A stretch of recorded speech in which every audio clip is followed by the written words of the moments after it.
வணக்கம் அன்பார்ந்த நேயர்களே. இன்றைக்கு எதை பற்றி பார்க்கிறோம்னா, வருகின்ற சுக்கிர பகவானுடைய கிரகப் பெயர்ச்சி. இந்த கிரகப் பெயர்ச்சியில ஒரு ஸ்பெஷல் ஒன்று இருக்கு. சரியான ஸ்பெஷல். குரு பகவான் காலபுருஷனுடைய 1ஆம் வீட்டில் இருக்கிறாரு. நல்லா பாருங்க. குரு பகவான் 1ஆம் வீட்டில் இருக்கிறாரு.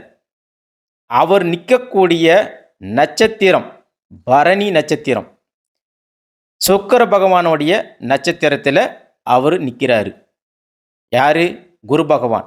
அதே சுக்கிர பகவான் தாங்க குரு பகவானோட வீட்லேயும் வந்து நிற்கிறாரு. 1-9 தொடர்பு. நம்மளுடைய அமைப்புக்கு பார்த்தீங்கன்னா 1-5-9ல் எந்த கிரகம் இருந்தாலும் நல்லது பண்ணுங்க. இது தாங்க விதி.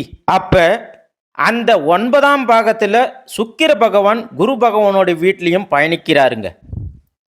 அப்ப இது ஒரு மிகப்பெரிய யோகங்க. வீடு கொடுத்தவரையே சுக்கிர பகவானுடைய கால் நட்சத்திரத்தில் பயணிக்கிறாருங்க. அப்ப இந்த சுக்கிர பகவானுடைய கிரக பெயர்ச்சி நிறைய பேருக்கு நிறைய நல்ல பலன்களை கொடுப்பாருங்க. சுக்கிர பகவான்னா யாருங்க? காலத்திரக்காரகன். இவருக்கு பேர் என்னன்னு சொல்லுவாங்க? காலத்திரக்காரகன்னு சொல்லுவாங்க. திருமணத்திற்கு ஆண்களுக்கு மெயினாக ஆண்களுக்கு மனைவியை காட்டக்கூடிய கிரகம் சுக்கிர பகவானுங்க. ஆடம்பர பங்களா, ஆடம்பர கார் என உல்லாசமான வாழ்க்கை, இது எல்லாத்துக்கும் அதிபதி யாருன்னு பார்த்தீங்கன்னா சுக்கிர பகவான் தாங்க. யாராவது ஜாதகம் பார்க்கும்போது பாருங்க, நமக்கு சுக்கிர திசை வந்துருச்சா, சுக்கிர பகவான் வராரா, ஏதாச்சும் யோகம் கொடுப்பாரான்னு ஜாதக நோட்டை எடுத்து முதல்ல பார்ப்பாங்க. ஏன்னா சுக்கிரன் வந்தார்னா உங்களை உல்லாசமாக வச்சுட்டு போயிடுவாருங்க. அதுவே குரு பகவான் உங்களுக்கு எப்போவுமே பணத்தையும் வருமானத்தையும் கொடுத்துட்டே இருப்பாருங்க. ஆனால் சுக்கிர பகவான் அப்படி இல்லைங்க.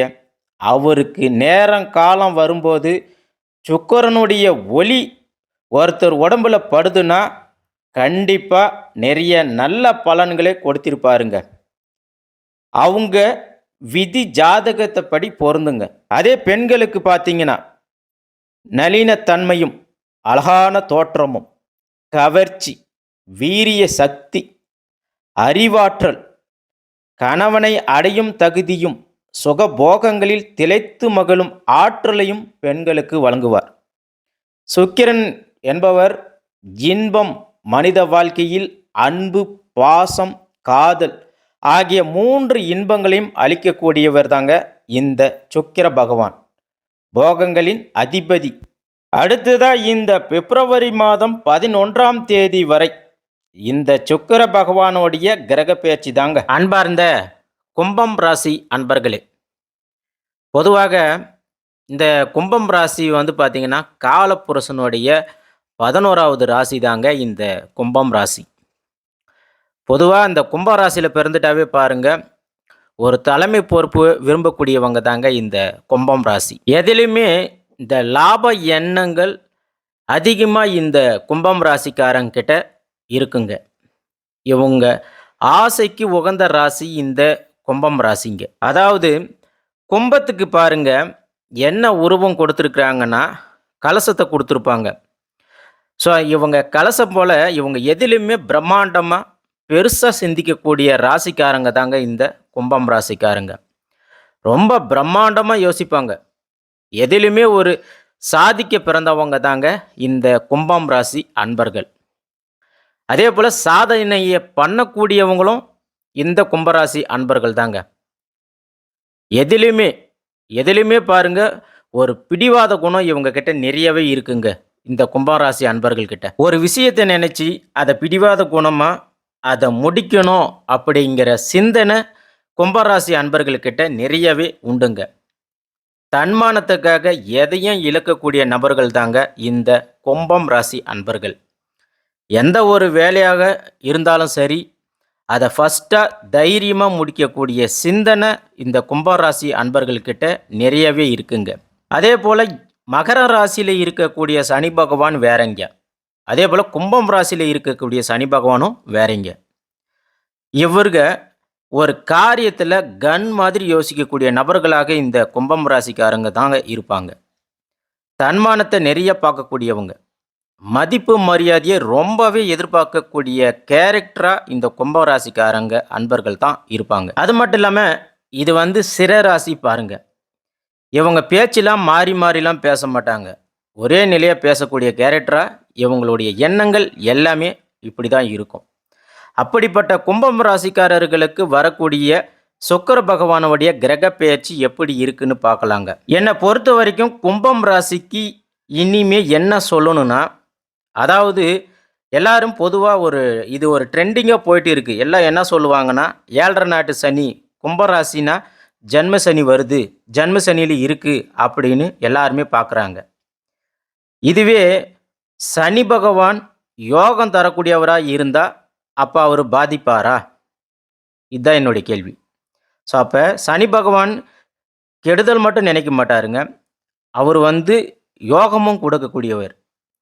பொதுவாக சனி பகவான் மாதிரி கொடுக்கக்கூடியவரும் யாரும் கிடையாது. அதே போல் சனி பகவான் போல் கெடுக்கக்கூடியவரும் யாரும் கிடையாதுங்க. அதே போல் சனி பகவான் கொடுத்தாருன்னா அதை யாராலையுமே தடுக்க முடியாதுங்க. பார்த்துக்காங்க. அதே போல் எல்லாருமே கேட்டதை கொடுக்கணும்னு சொல்லுவாங்க. அப்படி கிடையாதுங்க.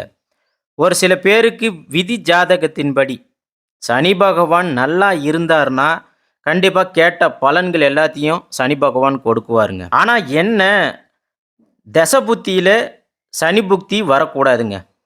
இப்போ 7.5 நாட்டு சனி நடக்குது. சனி புத்தி ஸ்தானத்தை வரக்கூடாது.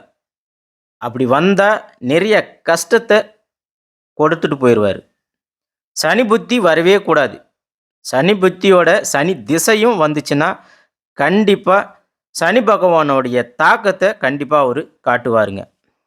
இருக்கிறதுலே நீதியான கிரகம் அப்படின்னாவே அது சனி பகவான் தாங்க, சனி கிரகம் தாங்க. போன ஜென்மத்தில் என்ன கர்ம வினியை செஞ்சீங்களோ இப்போ அந்த கர்ம வினியை கரெக்டாக முடிச்சுட்டு போயிடுவாருங்க. இதுதான் சனி பகவானுங்க. இதனால தான் சனி பகவானை கர்மகாரகன் அப்படின்னு சொல்லுவாங்க. என்னன்னு சொல்லுவாங்கன்னா, சனி பகவானை கர்மகாரகன் அப்படின்னு சொல்லுவாங்க.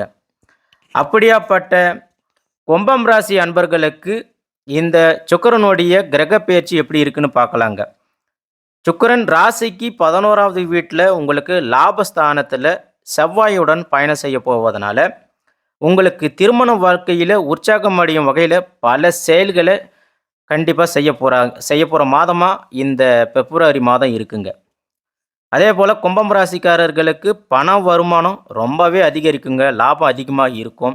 அதே போல் உங்களுக்கு பிள்ளைகள் வழியில் சிறப்பான பலன்கள் எதிர்பார்க்கலாங்க. நீங்கள் வீடு, நிலம், நகைகள் என எல்லாமே வாங்குவதற்கான வாய்ப்புகள் உங்களுக்கு கிடைக்குதுங்க. அரசனுக்கு இணையான வாழ்க்கை கிடைக்கும் காலமாக இந்த கும்பம் ராசிக்காரர்களுக்கு அமைய போகுதுங்க. அதே போல் வாகன வசதிகளாக உங்களுக்கு மேம்படுங்க. சிலருக்கு குழந்தை பாக்கியம் உண்டாகுங்க. திருமணம் ஆகாதவங்களுக்கும் இந்த கும்பராசிக்காரர்களுக்கு இந்த நேரத்தில் கண்டிப்பாக திருமணம் நடைபெறுங்க. குடும்பத்தில் சந்தோஷமான நிகழ்ச்சிகள்லாம் நடைபெறுங்க. வெளிநாடு வெளிப்பயணம் செல்வதற்கான வாய்ப்புகள் இருக்குங்க. பணியில் ஈடுபடக்கூடிய உத்தியோகத்தில் இருக்கக்கூடிய கும்பம் ராசிக்காரர்களுக்கு நிச்சயமாக பணி உயர்வு கிடைக்குவதற்கான வாய்ப்புகளும் அதிகமாக இருக்குங்க. அதே போல் கும்பம் ராசிக்காரர்களுக்கு லாப சுக்கிரனாக இந்த சுக்கிர பகவானுடைய கிரக பெயர்ச்சி வருதுங்க. உங்களை பொறுத்தவரையில் சுக்கிர பகவான் நல்லவரா கெட்டவரா அப்படின்னு பார்த்தீங்கன்னா கண்டிப்பாக உங்களுக்கு ரொம்ப ரொம்ப நல்லவராக தாங்க இருக்கிறாரு. நல்ல விஷயத்தை காட்டக்கூடியவராக இந்த சுக்கிர பகவான் இருக்கிறாருங்க. அதே போல் நீங்கள் எதை நினைச்சு வந்தாலும் சரி ஜெபிக்கக்கூடிய நேரமாக இந்த நேரம் இருக்குங்க. கும்பம் ராசிக்காரர்களுக்கு ஆக மொத்தத்தில் சுக்கிர பகவானுடைய கிரக பெயர்ச்சி உங்கள் வாழ்க்கையை மாற்றி அமைச்சு தரக்கூடிய நேரமாக இந்த கிரக பெயர்ச்சி இருக்குங்க. மேலும் கும்பம் ராசிக்காரர்களுக்கு சுக்கிர பகவானுடைய கிரக பெயர்ச்சி மேலும் அனுகூலங்கள் கிடைக்க பெற நீங்கள் வெள்ளியில் ஓவல் ரத்தனக்கல் பதிச்ச மோதிரத்தை அணிவதன் மூலமாக உங்களுக்கு நிச்சயம் நல்லதே நடக்குங்க. இந்த சுக்கிர பகவானுடைய கிரக பெயர்ச்சி உங்கள் வாழ்க்கையை மாற்றி அமைச்சு தருவாருங்க. அடுத்ததாக நாம் பதிவு செய்யக்கூடிய பலன்கள் அனைத்தும் பார்த்தீங்கன்னா பொது பலன்கள் தாங்க. முற்றிலும் இது உங்களுடைய ஜென்ம ஜாதகத்தின்படி மாறுபட்டு இருக்குங்க. இந்த கிரக பெயர்ச்சி உங்களுக்கு இனிமையாக அமைந்திட எங்களுடைய வாழ்த்துக்கள்ங்க. நன்றி, வணக்கம்.